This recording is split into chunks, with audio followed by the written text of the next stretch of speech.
行政長官委任終審法院嘅朱健同利馬兩名法官擔任法律改革諮詢委員會成員，引起廣泛討論。有社會人士擔心呢一項決策將會影響到司法獨立。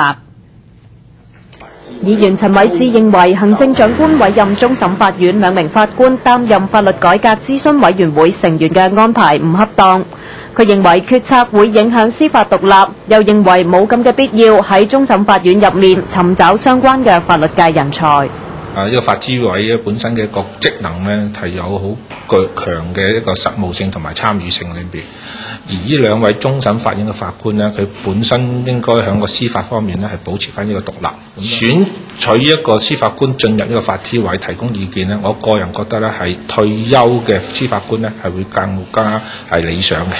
公民力量會長衛東軍就指，司法官被行政單位邀請加入由行政單位所領導嘅法律改革諮詢委員會，係矮化咗司法單位，亦都令三權分立嘅現狀倒退。佢擔心日後當法律改革諮詢委員會提出嘅建議方案受到批評或者挑戰嘅時候，無可避免會影響到兩位法官所代表嘅司法莊嚴性。澳門嘅體制就係法律係由行政單位去交佢，咁我諗喺呢個諮詢組織裏面諮詢咗啲法律，又有兩位咁德高望重嘅法官參與咗嘅時候，咁如果到時立法會裏面因為利益嘅原因去批評、去挑戰嘅時候，其實係咪即係將我哋本身嗰個司法獨立、司法嗰種莊嚴性係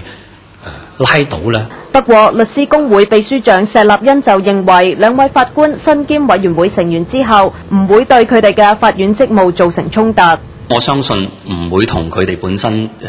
審理案件嗰邊有任何直接嘅影響嘅。一個係立法方面嘅一啲建議性嘅工作，而本身係法院嗰方面嘅工作咧，係一種對實質案件嘅審理同埋判決。佢又指法律改革諮詢委員會係諮詢性組織，唔屬於公職，認為唔存在角色衝突。澳門電視台記者劉建瑩報道。